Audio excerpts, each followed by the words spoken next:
Nie net het Jesus opgestaan uit die dood uit nie.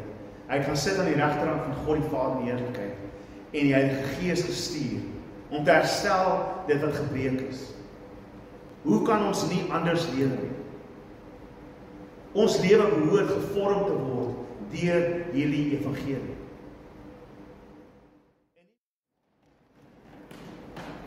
Julle kan slank vir my blaai na die evangelie van Lukas en ons lees die verhaal van die opwekking van Jesus uit Lukas die evangelie van môre, sodat ons net weer eens herinner kan word aan die rede vir die dag. Lukas 24 vanaf vers 1 tot 12. En die dagbreek op die eerste dag van die week het hulle na die graf gegaan met die geurende speserye wat hulle voorberei het. Hulle ontdek toe dat die klip van die graf weggerol was.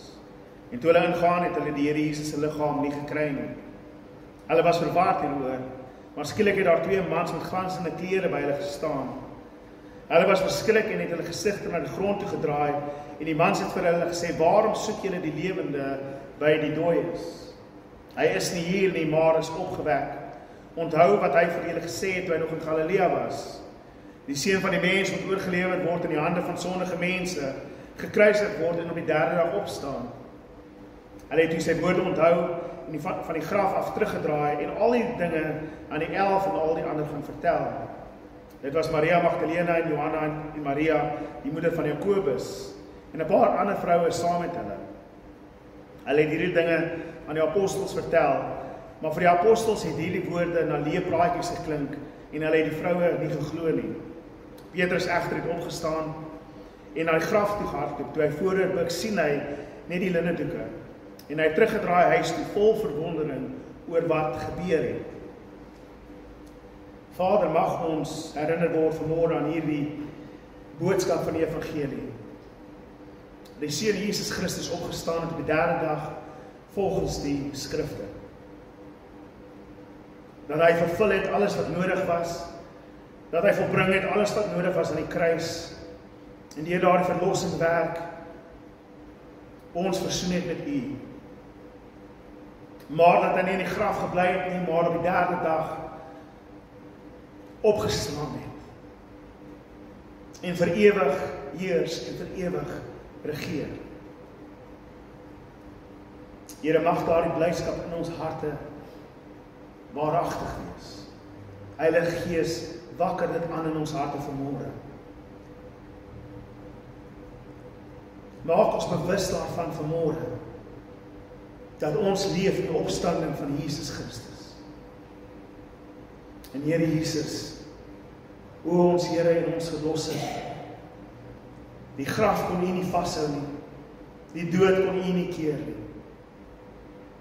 Die wêreld het hulle ergste aan U gedoen, maar Here Jesus, U het as oorwinnaar uitgestap. U het die sleutels van die lewe en die dood by U.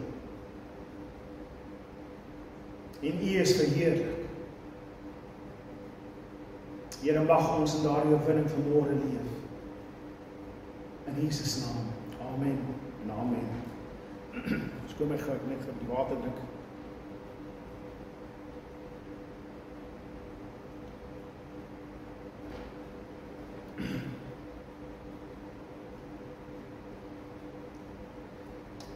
Hy het opgestaan.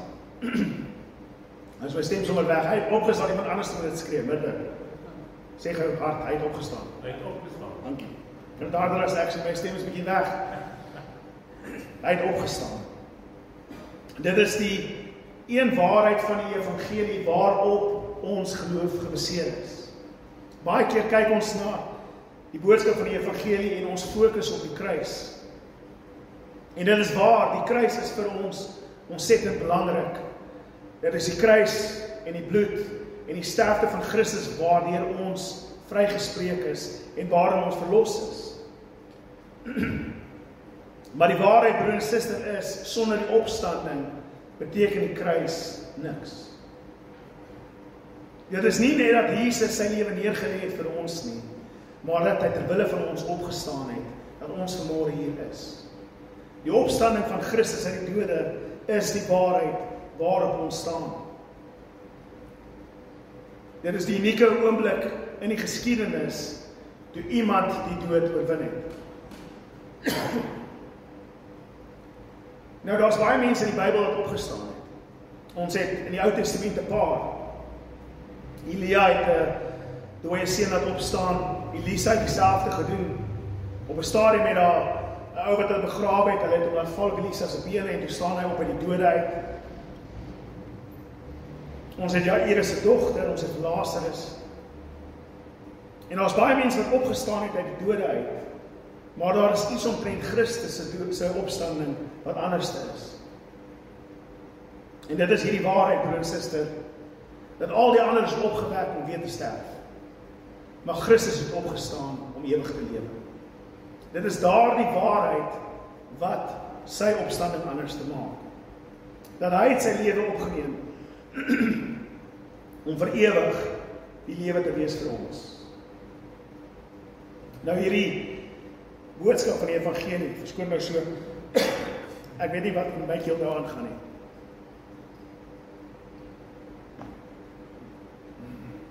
Seker omdat ons die nagmaal gebruik het. Daar was nie 'n drywersappie om die keel te streel nadat ek gesing het nie. Julle moet maar verskoon hoor. Ek gaan nou vir Mirda die maatjie en dan gaan hy net lees wat hy skryf.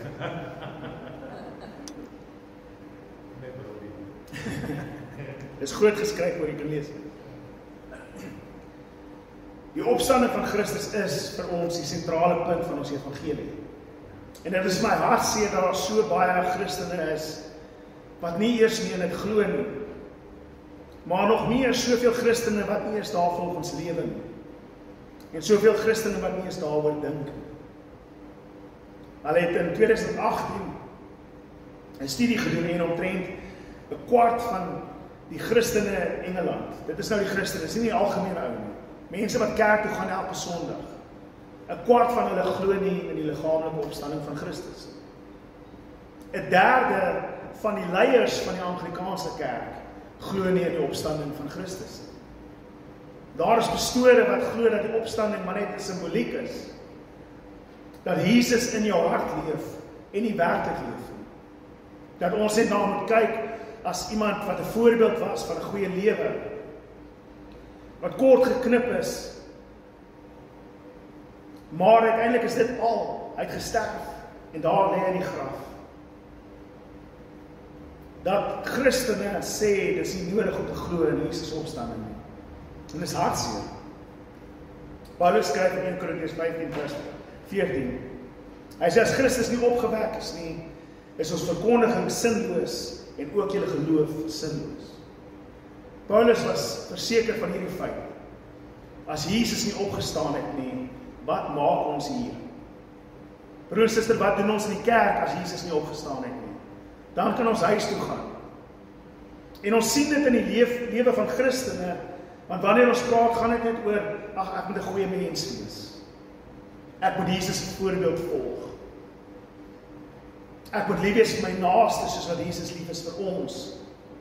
As dit die somtotaal van jou geloof oortuiging is, dan mis jy die grootste punt van ons geloofsoortuiging, en dat is Jesus uit die dood uit opgestaan het. Dat hy ewig lewe.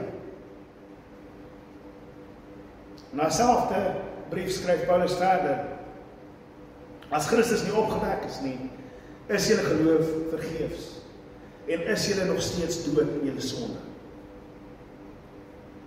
Dan is ook diegene wat in Christus gesterf het, verlore. Indien ons hoop slegs vir hierdie lewe op Christus gevestig is ons die bejammerwaardigste van alle mense. Ag, sies tog. As ons glo dat Jesus uit die dood uit opgestaan het en hy het nie uit die dood uit opgestaan nie, dan is ons die jammerste mense op die aarde. Maar dan glo ons in nie. Dan glo ons in iets belaglik. Dan wil ek amper sê, kan ons ophou om Christen te wees. Want wat is die punt? Dan is ons net nog 'n sosiale klip wat by mekaar kom op 'n Sondag. En ons is nie 'n suksesvolle klub nie, want ons het ook net 15 of 16 mense hier. Maar ons glo in iets soveel meer. Soveel belangriker. En die rede kom baie mense wegdraai van hierdie opstanding, van hierdie boodskap, is omdat dit belaglik klink. Omdat dit soos onsin klink. Ons is ons moderne mense, ons glo nie mos nie in hierdie mites nie. Ons is wetenskaplike mense, staan nie op uit die dode uit nie. Ons kan nog hierdie ou mense vergewe in daardie tyd, hulle het nie geweet van beter nie. Maar ons weet beter. Maar as ons gaan kyk na die Nuwe Testament, sien ons dat Paulus dieselfde probleem gehad het met sy hoorders. Hy het dieselfde geveg. In Handelinge 17 vers 30 tot 32 is hy besig om te preek vir die Grieke daar in Athene, en hy sê vir hulle, God het die tye van onkunde oorgesien, maar nou roep hy alle mense oral op om hulle te bekeer. Want hy het 'n dag bepaal waarop hy die wêreld gaan oordeel in regverdigheid, deur 'n man wat hy daarvoor aangewys het. En hy het dit aan almal bevestig, deur hom uit die dood te laat opstaan. Toe hulle van die opstanding van die dooies hoor, het sommige hom uitgelag, terwyl ander gesê het, ons wil meer hoor. Selfs in sy tyd. Paulus praat met ons oor die evangelie, verduidelik vir ons wie die Jesus is. En Paulus praat met hulle, sê vir hulle wie Jesus is, vertel hulle van hierdie groot man, wat deur God aangestel is as die regter oor die lewendes en die dooies. En hulle is nog almal met hom, hulle verstaan die konsep, hulle verstaan die idee. Maar die oomblik toe Paulus sê, en hierdie man het uit die dood uit opgestaan, toe sê hulle, is jy van jou sinne beroof, Paulus? Skaam jy jou nie oor hierdie onsin nie? Ek dacht jy is slim. Ek dacht jy is geleerd, Paulus. Mense kan dalk dink, ou Petrus, die arme visserman, weet nie van beter nie. Maar Paulus, jy is geleerd. Jy het onder die wyse mense gesit, jy ken mos hoe die wêreld werk. Skaam jy jou nie? En ek dink dit is die probleem wat ons baie het. Ons is bang vir die mense in die wêreld wat sê, dink jy regtig iemand het uit dood uit opgestaan?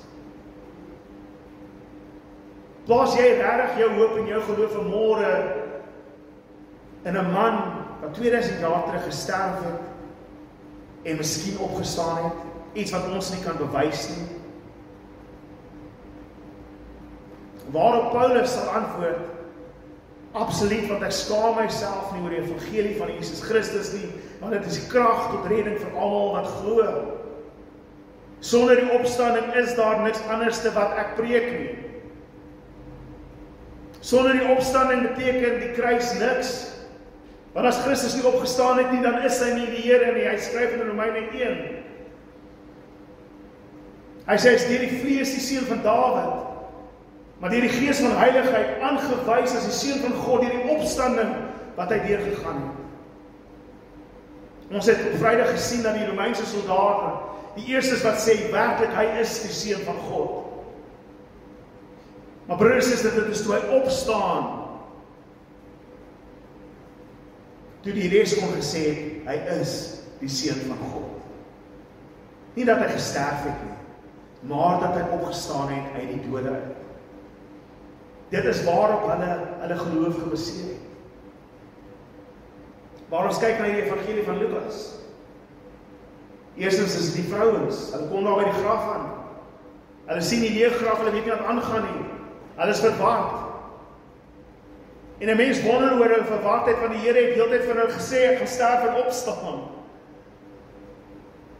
Dit is die vreemdste ding, die Here het heeltyd vir hulle gesê, ek gaan gekruisig word, maar moenie bang wees nie, oor 3 dae staan ek op. Oor 3 dae gaan hulle na die graf toe en die graf is leeg. En hulle is verward. Hoe lank vat dit 'n mens om te vergeet wat Jesus gesê het? Want hulle het nie geglo in die begin. Hulle self het nie geglo in die begin. Die engel sê natuurlik, hoekom soek julle die lewendes by die dooies? Julle moes gaan wag het. Wat maak julle hier? Die vrouens natuurlik hardloop daar na die apostels toe, en ek hou so van hierdie vers. En hulle gaan vertel vir die 11. En die 11 het hulle nie geglo nie. Wanneer dit vir hulle soos leerpraatjies klink. Die apostels, julle, Petrus, Johannes, Jakobus, R50 vir almal wat die 12 nou kan opnoem, want ek kan nie nou aan almal se name dink nie. Ek weet as Nathanael en Bartholomew en ek kom ander, maar ons ken vir Jakobus, Johannes en Petrus ten minste, né? Philippus en Andreas ook. Ons 'n paar wat ons ken, maar al 11 van hulle luister na wat die vrouens sê. Hulle weet wat Jesus vir hulle gesê het voor die tyd. Nee, leerpraatjies hierdie, ons glo dit nie. Petrus staan in elk geval op en hy hardloop na die graf om te gaan kyk wat aangaan. En wat is die reaksie? Hy is verwonderd oor wat aangegaan het.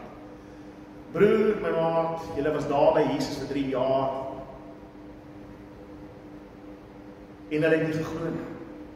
Ons ken die ander verhale van die opstanding. In Johannes sien ons dat hy aan hulle verskyn en later kom Thomas en sê, nee, hy moet voor my staan en ek wil die merke sien in sy hande. Waarop Jesus aan hom verskyn en sê, vat aan my nou. En Thomas dan uiteindelik sê, my Here en my God. Een van die verstommendste versies rondom hierdie twyfel, wat hulle het,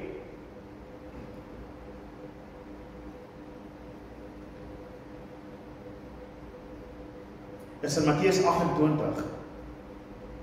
Daar staan die 11 disippels het na Galilea gegaan, na die berg waarin Jesus hulle ontbied het. Jesus het na hom opgestaan. Hy het na 'n paar dae met hulle gespandeer, hy het hulle geleer, hy het die skrif aan hulle geopenbaar, en hy sê vir hulle, gaan wag vir my daar op die berg. Dis waar ek vir julle gaan totsiens sê. En die 11 disippels het na Galilea toe gaan en daar vir Jesus gewag. En toe hulle hom sien, let wel, dis 11, né? Judas is dood. Toe hulle hom sien, het hulle hom aanbid, maar sommige het getwyfel.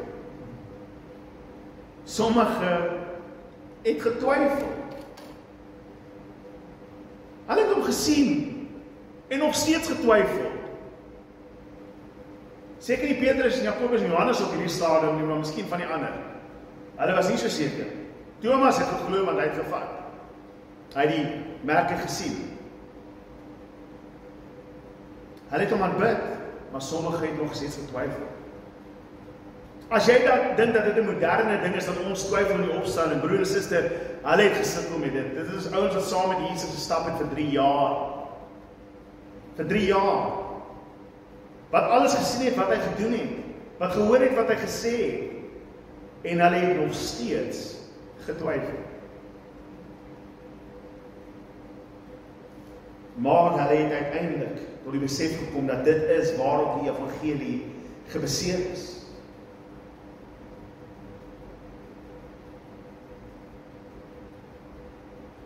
Luister wat skryf Petrus in sy eerste brief. Hy sê, lofwaardig is die God en Vader van ons Here Jesus Christus. Dit is hy wat ons as 'n groot ontferming deur die opstanding van die Jesus Christus uit die dood opnuut verwek het, sodat ons 'n lewende hoop mag hê op 'n erfenis wat nooit vergaan nie, besmet word of verwelk nie, en wat in die hemel vir julle in bewaring gehou word. Ja, vir julle wat deur julle geloof deur die krag van God bewaar word vir die verlossing wat gereed is om in die eindtyd geopenbaar te word. Jubel hieroor, al moes julle onlangs vir 'n kort tydjie beproef word. Petrus sê die opstanding van ons Here Jesus Christus is wat ons opgewek het. Dit is die hoop waarin ons leef. Dit is waarvoor ons leef. Die opstanding is juist daardie belofte van God. Dit is daardie belofte dat God gaan doen wat hy gesê het hy gaan doen. In die tuin het ons gesterf, saam met Adam. En die mens dra in sy liggaam die dood. En ja, nog self sterf ons. Maar Christus het opgestaan sodat ons kan weet, dit is nie die einde nie. Wanneer ons sterf ons eenmaal. Maar dan lewe ons vir ewig. En Christus is die eerste een van daardie opstanding. Nie 'n opstanding om net vir 'n paar jaar verder te kan leef soos nou Lazarus nie. Ek is die jammerste vir daai ou in hierdie Bybel, hoor. Jy staan op om net 'n tweede keer dood te gaan. Dit is nie plesierig nie. Jy moet 2 keer voel. 1 keer is genoeg, dankie. Maar 2 keer? Nee. En tog sterf hy. Maar Jesus staan op, sodat ek en jy vanmôre verseker kan weet. Nommer 1, dat hy die prys betaal het en dat hy geregverdig is. En omrede hy die volle prys kon betaal het die dood geen mag oor hom nie. En omrede die dood geen mag oor hom het nie, die dood geen mag oor jou nie. Daarom hoort ek en jy nie te vrees vir die dood nie. Ons is so bang vir die dood, ons almal is bang om te sterf. En tog moet ons nie wees nie. Ja, mense is bang vir wat met jou familie gaan gebeur na die tyd. Wie gaan vir hulle sorg of behalwe vir daardie dinge. Broer en suster, hoef ek en jy te vrees vir wat kom nie. Christus het opgestaan sodat ons kan weet daar is nie 'n oordeel wat vir ons wag nie. Ons sal vir elke werk en elke woord sal ons verantwoordelik doen. En dan word die boek van die lewe oopgemaak en sê die Here, maar jy het geglo in Jesus Christus. Jy het gesterf van hom. En omrede jy geglo het en jou hoop geplaas het in sy opstanding, sal jy nie die tweede dood sterf. Dit is daardie belofte waarin ons hoop. Daardie belofte waarop ons staan.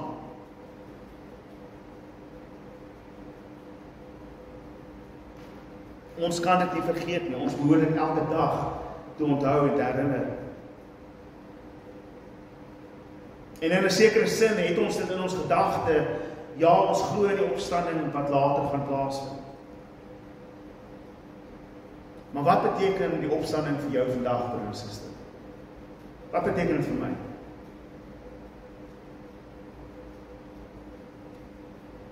Het die Here Jesus gesterf en opgestaan sodat ek en jy kan aangaan met ons lewe soos wat ons aangaan met ons lewe voor die tyd?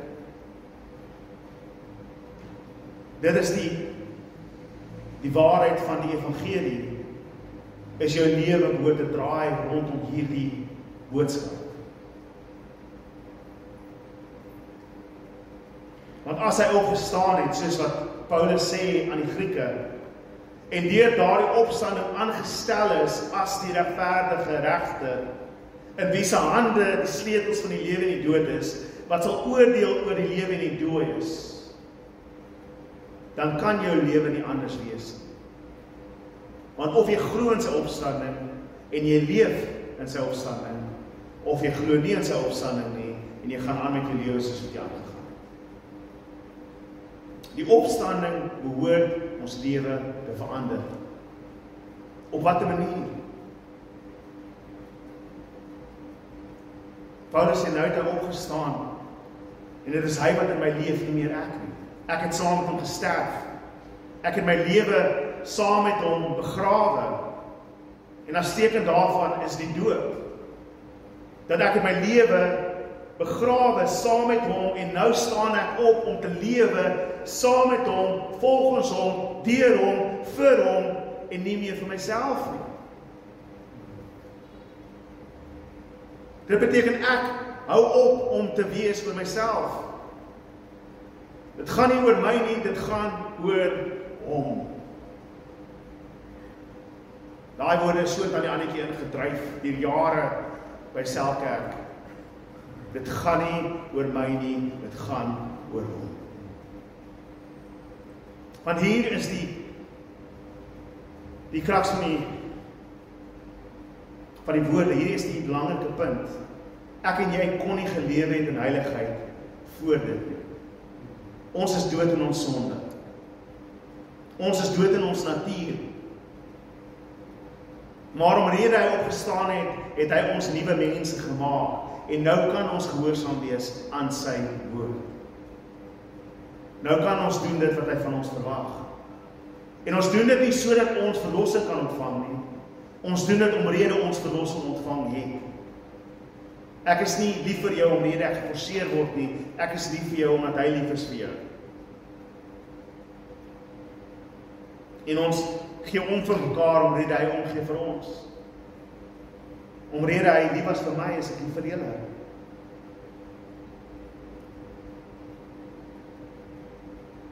Ons lewe behoort anders te wees. Vir die disippels, vir die apostels, hulle wat eens op 'n tyd getwyfel het, hulle wat nie seker was nie, het wel op 'n dag besef dat dit is waaroor dit gaan. As ons na die boek van Handelinge kyk, oor en oor sien jy dit. Hulle was nie bang om te praat oor Jesus nie, maak nie saak wat se straf op hulle kom nie. Maak nie saak wat se dreigemente op hulle kom nie. Toe hulle geslaan is, het hulle nog steeds aangehou verkondig, en hulle gesê wat ons gesien en gehoor het, dit verkondig ons. En ons gaan nie ophou om te verkondig nie.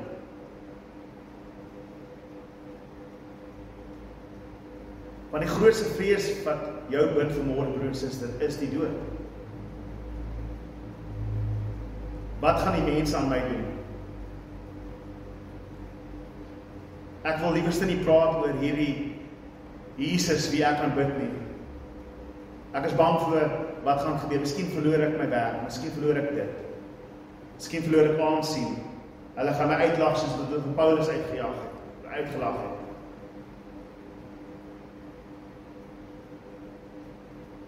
En ons is bang vir mense. En die ergste wat hulle kan doen is om jou dood te maak. Ek dink dit is hoekom die kerk partykeer die vinnigste groei in plekke waar hulle werklik doodgemaak word vir hulle geloof. Want daardie ouens weet waaroor dit gaan.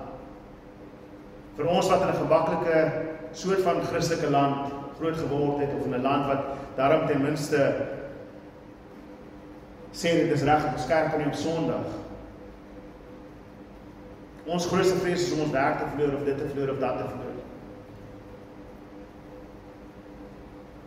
Maar nou as die dood weggevat is, as die angel van die dood vernietig is, as daar geen vrees meer oor is nie, wat keer jou om te leef vir Christus?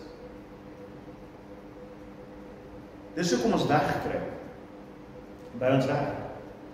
Dis hoekom ons wegkruip by ons skool. Daar is sommige mense wat saam met jou werk, wat vir jare al Christus in kerk toe gaan, maar jy sal dit nie weet nie. Nie eers oor Paasfees praat hulle daaroor nie. Nie eers op Kersfees praat hulle daaroor nie. En dit is jammer. Want ons het die blyste boodskap, die grootste boodskap vir hierdie wêreld. Hy het opgestaan en die wat in hom glo sal saam met hom opstaan die laaste dag. Dit is die belofte van die verlossing. Dit is die finale herstel van dit wat gebreek is. Maar daar is nog iets nog so wonderlik. Nie net dat ons ewige lewe gaan hê. Nie net dat ons vir ewig gaan leef. Luister wat sê Petrus in sy eerste preek.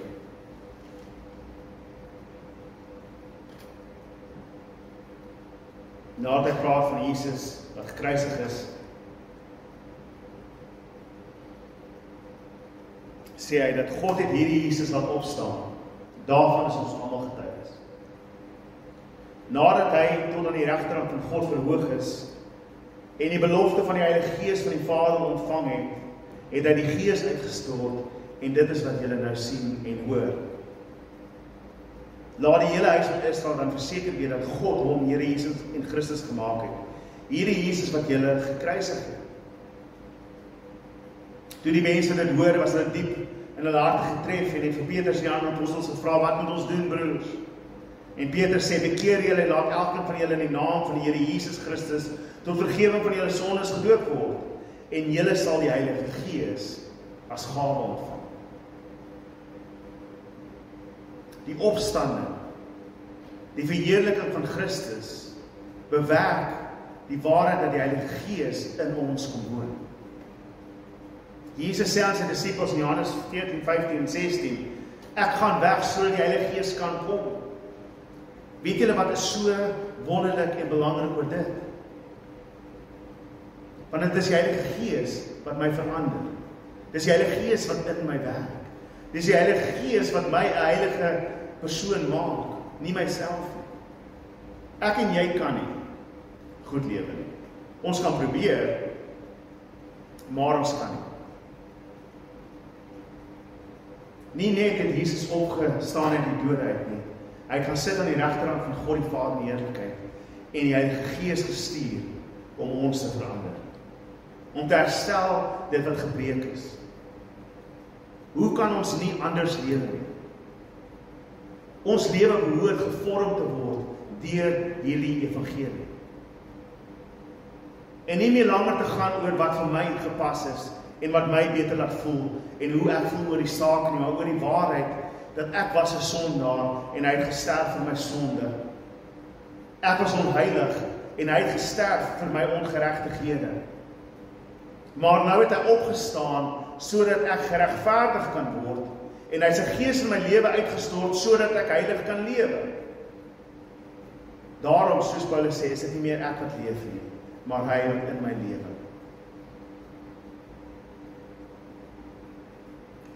Kom ons hou vas aan die opstanding.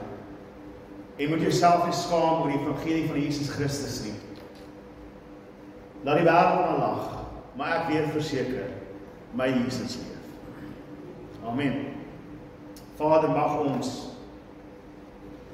hierdie woorde ernstig opneem in ons lewens. Here, mag ons dit proklameer, mag ons dit verkondig, mag ons dit uitroep in die strate, mag ons uitroep oral waar ons gaan, ons Jesus leef. Here, mag die wêreld maar lag, mag die wêreld maar teen ons draai, dit maak nie saak nie, want ons weet, in ons gees weet ons dit, in ons hart weet ons dit, Jesus Christus leef. Heilige Gees, U alleen, openbaar dit in ons hart en in die harte van mense, en daarom bid ek dat U ons tot die krag sal gee om getuies te wees van hierdie opstanding. Getuies te wees, Here, van hierdie waarheid. En dat ons nie langer tyd sal mors, Here God, met kerk speel nie, maar Here, dat ons hierdie opstandingslewe sal leef.